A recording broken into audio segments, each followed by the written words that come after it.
Hi everyone, welcome back to Shweta Kiran vlogs. ಎಲ್ಲರೂ ಹೇಗಿದ್ದೀರಾ? ಚೆನ್ನಾಗಿದ್ದೀರಾ ಅಂತ ಭಾವಿಸ್ತೀನಿ. ಇವತ್ತು ಸ್ವಲ್ಪ ಬೆಳಿಗ್ಗೆ ಬೇಗ ಎದ್ದು ಫ್ರೆಶ್ ಅಪ್ ಆದ್ವಿ.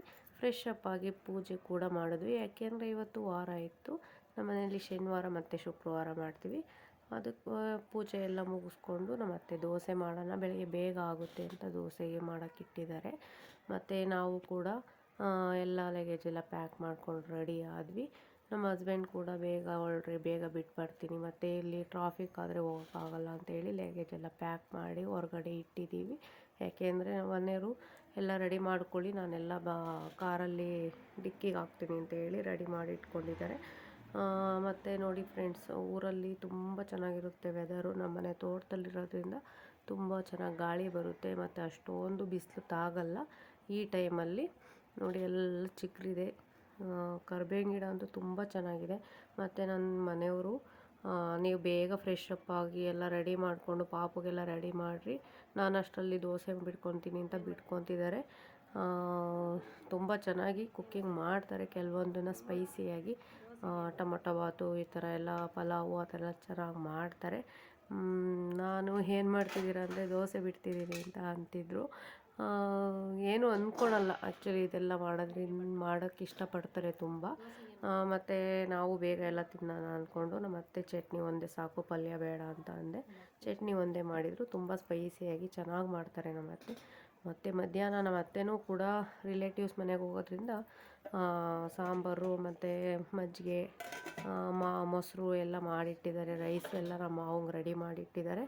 ಮತ್ತು ನಮ್ಮ ಮಾವ ನಮ್ಮ ಅತ್ತೆ, ನಮ್ಮ ಮರದಲ್ಲಿ ಹುಣ್ಸೆಹಣ್ಣಿತ್ತು, ಅದನ್ನು ಕೊಟ್ಟಿದ್ದರು ಬೇರೆಯವ್ರಿಗೆ. ಅವ್ರು ಸ್ವಲ್ಪ ನಮಗೆ ಮನೆಗೆ ಅಂತ ಕೊಟ್ಟಿದ್ರು. ನಾವು ಮನೆಗೆ ಎಷ್ಟು ಬೇಕೋ ಅಷ್ಟನ್ನು ಇರಿಸ್ಕೊಂಡು ಈ ಥರ ಮಾರ್ಬಿಡೋಣ, ಬೇಡ ತುಂಬ ಸುಮ್ಮನೆ ಹುಳ ಆಗುತ್ತೆ, ವರ್ಷ ವರ್ಷ ಕೊಡ್ತಾರಲ್ಲ ಅಂತ ಹೇಳ್ಬಿಟ್ಟು ಈ ಥರ ರೆಡಿ ಮಾಡ್ತಿದ್ರು. ನಮ್ಮ ಮಾವ ಅಂತೂ ಫುಲ್ ಹಾರ್ಡ್ ವರ್ಕ್ ಮ್ಯಾನ್ ಅಂತ ಹೇಳ್ಬೋದು. ಯಾವಾಗಲೂ ಕೆಲಸ ಮಾಡ್ತಲೇ ಇರ್ತಾರೆ. ಈ ಥರ ಎಲ್ಲ ರೆಡಿ ಮಾಡಿಟ್ಟು ಮಳೆ ಬಂದರೆ ಹಾಳಾಗುತ್ತೆ ಅಂತ ರೆಡಿ ಮಾಡಿ ಇಡ್ತಿದ್ರು. ಮತ್ತು ಹೇಳಬೇಕು ಅಂದರೆ ತುಂಬ ಒಳ್ಳೆ ಅತ್ತೆ ಮಾವ ಸಿಕ್ಕಿದ್ದಾರೆ ನನಗೆ. ತುಂಬ ಖುಷಿ ಆಗುತ್ತೆ. ಮತ್ತು ಎಲ್ಲ ಟಿಫನ್ ಎಲ್ಲ ಮುಗಿಸ್ಕೊಂಡು ಹೊರಟ್ವಿ. ನಮ್ಮ ಅತ್ತೆ ಕೂಡ ಬಂದಿದ್ದಾರೆ ಅಂತ ಹೇಳಿದಲ್ಲ, ಎಲ್ಲರೂ ಹೊರಟ್ವಿ. ನಮ್ಮ ಪಾಪನು ಮಲಗಿದ್ಲು, ಹಾಯ್ ಮಾಡ್ತಿದ್ದಾಳೆ ಅವಳು. ಮತ್ತು ಏನು ನಮ್ಮ ಅತ್ತೆಗೆ ಗೊತ್ತಿಲ್ಲ ಈ ಥರ ವೀಡಿಯೋ ಮಾಡ್ತಿದ್ದೀನಿ ಅಂತ. ಅವ್ರು ನೋಡ್ತಿದ್ದಾರೆ ಫಸ್ಟ್ ಟೈಮು. ಅವರು ಹಾಯ್ ಮಾಡಿರಿ ಅನ್ನೋದಕ್ಕೆ ಹಾಯ್ ಮಾಡ್ತಿದ್ದಾರೆ. ಮತ್ತು ನಾವೆಲ್ಲ ಅಲ್ಲಿಂದ ಆನ್ ದಿ ವೇ ಬರಬೇಕಾದ್ರೆ ಅಲ್ಲಿ ನಮ್ಮೂರ ಹತ್ರ ಅಗ್ನಿ ಬನ್ನಿರಾಯ ಸ್ವಾಮಿ ಜಯಂತ್ಯೋತ್ಸವ ನಡೆಯುತ್ತಿತ್ತು. ಅಲ್ಲಿ ಪ್ರಸಾದ ಕೊಡ್ತಿದ್ರು. ನಾನು ನಮ್ಮ ಹಸ್ಬೆಂಡು ಕೂಡ ಕಾರ್ ಸೈಡಿಗೆ ಹಾಕಿ ಪ್ರಸಾದ ಇಸ್ಕೊಂಬರೋಣ ಅಂತ ಹೋದ್ವಿ. ಪಾಪ ತುಂಬ ಚೆನ್ನಾಗಿ ಸ್ಕೂಲ್ ಸ್ಟೂಡೆಂಟ್ಸು ಮತ್ತು ದೊಡ್ಡವರು ಎಲ್ಲ ಇಸ್ಕೊತಿದ್ರು. ಆ್ಯಕ್ಚುಲಿ ಹೇಳ್ಬೇಕಂದ್ರೆ ಪ್ರಸಾದ ವೇಸ್ಟ್ ಮಾಡಬಾರ್ದು. ಕೆಲವರು ತುಂಬ ಜಾಸ್ತಿ ಹಾಕಿಸ್ಕೊಂಡು ಹೋಗಿ ವೇಸ್ಟ್ ಮಾಡ್ತಿದ್ರು. ದಯವಿಟ್ಟು ಈ ಥರ ಪ್ರಸಾದ ವೇಸ್ಟ್ ಮಾಡೋಕ್ಕೆ ಹೋಗಬೇಡಿ. ನಾವು ಸ್ವಲ್ಪ ಹಾಕಿಸ್ಕೊಂಡು ಇಲ್ಲಿ ಎಲ್ಲ ತಿಂದ್ಬಿಟ್ಟು ನೆಕ್ಸ್ಟು ಆನ್ ದಿ ವೇ ಬರ್ಬೇಕಾದ್ರೆ ನಮ್ಮ ಫೇವ್ರೆಟ್ ಪ್ಲೇಸ್ ಅಂದರೆ ತುಮಕೂರಲ್ಲಿ ನಿಜ ಇಲ್ಲಿಗೆ ಹೋದ್ಮೇಲೆ ಈ ಪ್ಲೇಸಿಗೆ ಬಂದಾಗ ತುಂಬ ಫೀಲ್ ಆಗುತ್ತೆ. ಯಾಕೆಂದರೆ ನಾನು ನರ್ಸಿಂಗ್ ಮಾಡಿದ್ದಿದೆ ಡಿಸ್ಟಿಕ್ ಹಾಸ್ಪಿಟ್ಲಲ್ಲಿ, ತುಂಬ ಹೆಮ್ಮೆ ಅಂತ ಹೇಳ್ಕೊಬೋದು. ಮತ್ತು ಈ ಕಡೆ ಬಂದರೆ ಸಿದ್ಧಗಂಗಾ ವುಮೆನ್ಸ್ ಕಾಲೇಜ್ ಇದೆ. ಮತ್ತು ಸಿದ್ಧಗಂಗಾ ವುಮೆನ್ಸ್ ಕಾಲೇಜ್ ಈ ಕಡೆ ಇದ್ದರೆ ಮುಂದೆ ಬಂದು ಕೋಯೆಡ್ ಕಾಲೇಜ್ ಕೂಡ ಇದೆ. ಆ್ಯಕ್ಚುಲಿ ಹೇಳ್ಬೇಕಂದ್ರೆ ತುಮಕೂರು ಶೈಕ್ಷಣಿಕ ನಗರ ಅಂತ ಹೇಳ್ಕೊಬೇಕು. ಅದರಲ್ಲೂ ನಾವು ತುಮಕೂರವರು ಅಂತ ಹೇಳ್ಕೊಳಕ್ಕೆ ತುಂಬ ಹೆಮ್ಮೆ ಆಗುತ್ತೆ. ಮತ್ತು ಹಾಗೆ ಬರಬೇಕಾದ್ರೆ ನಮ್ಮ ಅತ್ತೆ ಕೂಡ ಡ್ರಾಪ್ ಮಾಡೋಣ ಅಂತ ಅಂದ್ಕೊಂಡು, ನಮ್ಮ ಅತ್ತೆ ಇಲ್ಲೇ ಇಳಿತೀನಿ ಅಂದರು. ನಾವು ಬೇಡ, ಸೀಟ್ ಸಿಗಲ್ಲ ಅಂತ ಹೇಳ್ಬಿಟ್ಟು ಬಸ್ ಸ್ಟ್ಯಾಂಡ್ಗೆ ಬಿಡ್ತೀವಿ ಬನ್ನಿ ಅಂತ ಹೇಳಿ ತುಮಕೂರು ಬಸ್ ಸ್ಟ್ಯಾಂಡ್ಗೆ ಕರ್ಕೊಂಡು ಹೋದ್ವಿ. ನೋಡಿ, ಇದೇ ನಮ್ಮ ತುಮಕೂರು ಗೌರ್ಮೆಂಟ್ ಬಸ್ ಸ್ಟ್ಯಾಂಡು. ಈಗ ತುಂಬ ಇಂಪ್ರೂವ್ ಮಾಡಿದ್ದಾರೆ. ಹಳೆ ಬಸ್ ಸ್ಟ್ಯಾಂಡ್ ಇತ್ತು, ಈಗ ಹೊಸ್ದಾಗಿ ಬಸ್ ಸ್ಟ್ಯಾಂಡೆಲ್ಲ ಮಾಡಿದ್ದಾರೆ. ತುಂಬ ಚೆನ್ನಾಗಿದೆ ಒಳಗಡೆನೂ ಕೂಡ. ಹಾಗೆ ನಾವು ನಮ್ಮ ಅತ್ತೆ ಸರಿ ಇಲ್ಲೇ ಇಳ್ಕೊತೀನಿ ಅಂತ ಹೇಳ್ಬಿಟ್ಟು ನಮ್ಮ ಮನೆಯವ್ರ ಮುಂದೆ ಇಳಿಸ್ತೀನಿ ಬಾ ಅಂತ ಹೇಳ್ಬಿಟ್ಟು ಕಾರ್ ಸೈಡಲ್ಲಿ ಪಾರ್ಕ್ ಮಾಡಿ ಇಳೀರಿ ಅಂತ ಹೇಳ್ತಾಯಿದ್ರು. ಅವ್ರು ನಾವು ಹೋಗ್ತೀನಿ ಬಿಡಿ ಇಲ್ಲೇ ಅಂತಂದರು. ಬೇಡ, ಇನ್ನೊಂದು ಸ್ವಲ್ಪ ಮುಂದೆ ಬಿಡ್ತೀನಿ ಅಂತ ಹೇಳ್ಬಿಟ್ಟು ಕರ್ಕೊಂಡು ಹೋದರು.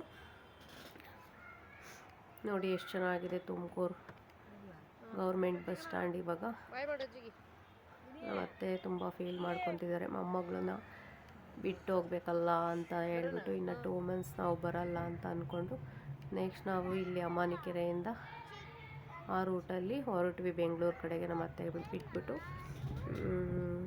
ತುಂಬ ಬೇಜಾರಾಯಿತು. ಆ್ಯಕ್ಚುಲಿ ಈಗೊಂದು 10 to 12 ಡೇಸ್ ಊರಾಗಿದ್ದು ತುಂಬ ಖುಷಿಯಾಯಿತು. ಆ್ಯಕ್ಚುಲಿ ಇದ್ದರೆ ಇದ್ದುಬಿಡ್ಬೋದು ಊರಲ್ಲಿ, ಮತ್ತೆ ಊರು ಬಿಟ್ಟು ಹೋಗಿ ತಿರ್ಗಾ ರಿಟರ್ನ್ ಬಂದು ಅಡ್ಜಸ್ಟ್ ಆಗೋದು ತುಂಬ ಕಷ್ಟ ಅನಿಸುತ್ತೆ.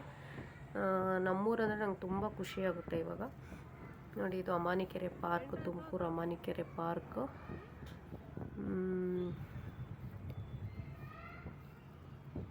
ನೋಡಿ, ತುಂಬ ಚೆನ್ನಾಗಿರುತ್ತೆ. ನಾವು ಅವಾಗ ಹೋಗ್ತಾಯಿದ್ವು. ಮತ್ತು ಇದು ಬಂದು ತುಮಕೂರು ಯೂನಿವರ್ಸಿಟಿ ಕಾಲೇಜು ತುಂಬ ಚೆನ್ನಾಗಿದೆ, ತುಂಬ ದೊಡ್ಡದಾಗಿದೆ ಒಳಗಡೆ ಎಲ್ಲ. ಆ್ಯಕ್ಚುಲಿ ನನ್ನ ತಂಗಿ ಒಂದು ಇಲ್ಲೇ BBM ಕಂಪ್ಲೀಟ್ ಮಾಡಿದ್ದು, ಡಿಗ್ರಿ ಕಂಪ್ಲೀಟ್ ಮಾಡಿದ್ದವಳು ಇಲ್ಲೇ. ತುಂಬ ಚೆನ್ನಾಗಿ ಸ್ಕೋರ್ ಮಾಡಿದ್ಲು. ಆ್ಯಕ್ಚುಲಿ ತುಂಬ ಚೆನ್ನಾಗಿದೆ ಎಜುಕೇಷನ್ ಅಂತ ಹೇಳ್ಬೋದು ಈ ಕಾಲೇಜಲ್ಲಿ. ನೋಡಿ, ತುಂಬ ದೊಡ್ಡ ಸ್ಕೂಲು, ಕಾಲೇಜು.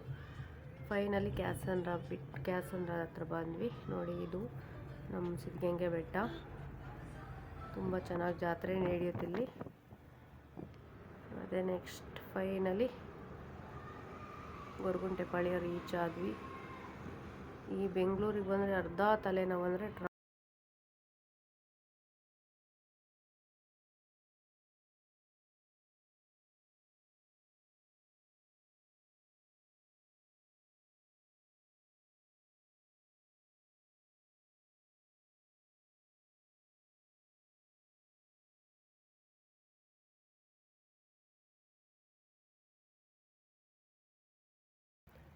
ಫೈನಲಿ ಬಂದ್ವಿ ನನ್ನ ತಂಗಿ ಮನೆ ಹತ್ರ.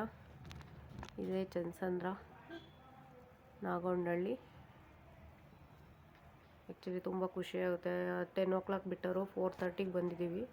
ಆ ಟ್ರಾಫಿಕ್ಕು, ಆ ಸಿಗ್ನಲ್ಗಳು ಎಲ್ಲ ಜಂಪ್ ಮಾಡಿಕೊಂಡು ತುಂಬ ಸುಸ್ತಾಗಿ ಹೋಗಿತ್ತು. ಬರೋ ಅಷ್ಟರಲ್ಲಿ ನಮ್ಮ ಪಾಪು ಅಂತೂ ಪಾಪ ಹೇಳಬೇಕು ಅಂದರೆ ತುಂಬ ಸೈಲೆಂಟಾಗಿ ಇರ್ತಾಳೆ. ಮಲ್ಕೊಂಬಿಟ್ಟಿದ್ಲು, ಅಷ್ಟೊಂದು ಹೆಂಗೆ ಕಾಟ ಕೊಡಲಿಲ್ಲ. ನೋಡಿ ಫ್ರೆಂಡ್ಸ್, ಫೈನಲಿ ರೀಚ್ ಆದವು. ಮಳೆ ಬರೋ ಥರ ಇದೆ, ಸ್ವಲ್ಪ ಮೋಡ ಆಗಿತ್ತು ನಾವು ಬರೋ ಅಷ್ಟರಲ್ಲಿ. ನಾವು ಬಂದು ಫ್ರೆಶ್ ಅಪ್ ಎಲ್ಲ ಆದ್ವಿ. ಹಾಗೆ ನನ್ನ ತಂಗಿ ಅಷ್ಟರಲ್ಲಿ ಜ್ಯೂಸ್ ಮಾಡಿಟ್ಟಿದ್ಲು. ಪಾಪ ಸುಸ್ತಾಗಿ ಬರ್ತಾರೆ ಅಂತ ಹೇಳ್ಬಿಟ್ಟು ನೋಡಿ, ಇವೆರಡು ಜ್ಯೂಸ್ ಕುಡಿತಿದ್ದಾವೆ. ಆ್ಯಕ್ಚುಲಿ ಇದೇನು ಜ್ಯೂಸ್ ಅಂದರೆ ಬೆಲ್ವತ್ತು ಹಣ್ಣು ಅಂತ ಸಿಗುತ್ತೆ ಹಳ್ಳಿ ಕಡೆ, ಅದನ್ನು ತೊಗೊಂಬಂದಿದ್ರಂತೆ ಅವ್ರ ಊರಲ್ಲಿ. ಸೂಪರಾಗಿದೆ ಅಂತ ಹೇಳ್ತಿದ್ದೇವೆ. ತುಂಬ ತಂಪಾಗಿರುತ್ತೆ ಈ ಜ್ಯೂಸ್. ಮತ್ತು ಬಂದು ಎಲ್ಲ ಊಟ ಮಾಡಿ ನೈಟೆಲ್ಲ ಹರಟೆ ಹೊಡೆದು, ಆ್ಯಕ್ಚುಲಿ ಕಡುಬು ಮಾಡಿದ್ವು ನೈಟು, ತಿಂದು ಮಲ್ಕೊಂಡ್ವು. ನೈಟ್ ವೀಡಿಯೋ ಮಾಡೋಕ್ಕಾಗಲಿಲ್ಲ, ಪಾಪು ಅಳ್ತಿದ್ಲು ಅಂತ ಹೇಳ್ಬಿಟ್ಟು ಅಷ್ಟೊಂದು ಕ್ಯಾಪ್ಚರ್ ಮಾಡಲಿಲ್ಲ ನಾನು. ಬೆಳಗ್ಗೆ ಬೇಗ ಎದ್ದು ಸ್ವಲ್ಪ ನಮ್ಮ ಮನೆಯವ್ರು ಊರಿಗೆ ಹೋಗಬೇಕು ಅಂದರು. ಅದಕ್ಕೆ ಅವಳು ಬಟ್ಟೆ ಎಲ್ಲ ವಾಶ್ ಮಾಡ್ತಿದ್ಲು, ನೀರು ಬರ್ತಿದ್ವು ಅಂತ ಹೇಳ್ಬಿಟ್ಟು ನಾವು ಪಲ್ಯ ಮಾಡೋಣ ಅಂತ ಹೇಳ್ಬಿಟ್ಟು ಪಲ್ಯಕ್ಕೆ ನಮ್ಮ ಮನೆಯವರು ಹೆಲ್ಪ್ ಮಾಡ್ತಿದ್ರು. ಪಾಪ ನಾನೆಲ್ಲ ಹಚ್ಕೊಡ್ತಿದ್ದೆ, ಕೆಲವೊಂದು ಸಲ ಅವರೇ ಫ್ರೈ ಮಾಡ್ತಿದ್ವು. ಆ್ಯಕ್ಚುಲಿ ಇದು ಸ್ವಲ್ಪ ತರಕಾರಿ ಎಲ್ಲ ಇತ್ತು ಅಂತ ಹೇಳ್ಬಿಟ್ಟು ಪಲ್ಯ ಮಾಡೋಣ ಅಂತ ಮಾಡ್ತಿದ್ವು. ಚಟ್ನಿ ಏನು ಚೆನ್ನಾಗಿರಲ್ಲ ಅಂತ ಹೇಳಿ ನೋಡಿ, ಈ ಥರ ಕಾಲಿಫ್ಲವರ್ ಎಲ್ಲ ಹಾಕಿದ್ದೀವಿ ಪಲ್ಯಕ್ಕೆ. ತುಂಬ ಚೆನ್ನಾಗಿತ್ತು, ತುಂಬ ಚೆನ್ನಾಗಿರುತ್ತೆ ಮಿಕ್ಸ್ ಪಲ್ಯ ಮಾಡಿದ್ರೆ, ಮಿಕ್ಸ್ ತರಕಾರಿ ಪಲ್ಯ ಮಾಡಿದ್ರೆ. ನೋಡಿ, ಏನೂ ಹಾಕಿಲ್ಲ, ಜಸ್ಟ್ ಆ ಥರ ತರಕಾರಿ ಎಲ್ಲ ಒಗ್ಗರಣೆ ಹಾಕಿ ಮನೆಯಲ್ಲೇ ಮಾಡೋ ಥರ ಖಾರ ಪುಡಿ, ಹುರ್ಗದ ಪುಡಿ, ಸ್ವಲ್ಪ ಉಪ್ಪು, ಅರಿಶಿಣದ ಪುಡಿ, ಕಾಯಿ ಸೇರಿಸಿದ್ದೀನಿ. ತುಂಬ ಚೆನ್ನಾಗಿತ್ತು. ಎಲ್ಲ ತಿಂದ್ಕೊಂಡು ನಮ್ಮ ಮನೆಯವ್ರು ಕೂಡ ಹೊರಟರು. ಆ್ಯಕ್ಚುಲಿ ಇವತ್ತು ತುಂಬ ಮಳೆ ಬರೋ ಥರ ಆಗಿದೆ. ನನ್ನ ತಂಗಿ ಬಟ್ಟೆ ಎಲ್ಲ ಒಣಗಾಕಿದ್ದಾಳೆ. ಇವೆರಡು ಸ್ನಾನ ಮಾಡ್ಕೊಂಡು ಮೆರೀತಿದ್ದಾರೆ. ತುಂಬ ತೀಟೆ, ಇವರಿಬ್ಬರು ತೀಟೆ ಹಿಡಿಯೋಷ್ಟರಲ್ಲಿ ನಾವಿಬ್ಬರು ಸುಸ್ತಾಗಿ ಹೋಗಿರ್ತೀವಿ. ಮತ್ತು ದೋಸೆ ನೋಡಿ, ಈ ಥರ ಸೂಪರಾಗಿ ಇರುತ್ತೆ ಗೈಸ್. ಹೇಳಬೇಕು ಅಂದರೆ ನಾವು ತೊಟ್ಟಿ ಹಾಕೋದ್ಕಿಂತ ಈ ಥರ ಬಳಿಯ ದೋಸೆ ಅಂತ ಕರೀತಾರೆ ನಮ್ಮೂರ ಕಡೆ. ತುಂಬ ಚೆನ್ನಾಗಿರುತ್ತೆ ನೋಡಿ. ನನ್ನ ತಂಗಿ ಸೂಪರಾಗಿ ಮಾಡ್ತಾಳೆ. ಟೇಸ್ಟು ಅಷ್ಟೇ ತುಂಬ ಚೆನ್ನಾಗಿರುತ್ತೆ, ಕ್ರಿಸ್ಪಿಯಾಗಿರುತ್ತೆ. ತಿನ್ನಬೇಕು ಅಂತ ಅನಿಸುತ್ತೆ. ತುಂಬ ಚೆನ್ನಾಗಿತ್ತು ಆ್ಯಕ್ಚುಲಿ ಹೇಳಬೇಕು ಅಂದರೆ. ಮತ್ತು ಗೈಸ್, ನಾನು ಕೆಲವೊಬ್ಬರು ಲೈವ್ ವೀಡಿಯೋ ಮಾಡ್ತಾರೆ, ನನ್ನ ಕೈಲಿ ಮಾಡೋಕ್ಕಾಗಲ್ಲ. ಯಾಕೆಂದರೆ ಪಾಪು ಇರೋದ್ರಿಂದ ಕೆಲವೊಂದು ಸಲ ವೀಡಿಯೋ ಕ್ಯಾಪ್ಷನ್ ಮಾಡೋಕ್ಕಾಗಲ್ಲ. ಅದಕ್ಕೋಸ್ಕರ ಕೆಲವೊಂದು ವೀಡಿಯೋ ಮಾಡಿಕೊಂಡು ನಾನು ವಾಯ್ಸ್ ಓವರ್ ಕೊಡ್ತೀನಿ. ಏನಾದರೂ ತಪ್ಪಿದರೆ ಕಾಮೆಂಟ್ ಮಾಡಿ. ನೋಡಿ ಪಲ್ಯ ಮತ್ತು ಇದು. ಮತ್ತು ದಯವಿಟ್ಟು ನನ್ನ ಚಾನಲ್ನ ಸಬ್ಸ್ಕ್ರೈಬ್ ಮಾಡ್ಕೊಳ್ಳಿ. ಏನಾದರೂ ತಪ್ಪಿದರೆ ಕಾಮೆಂಟ್ ಮಾಡಿ. Thank you for watching.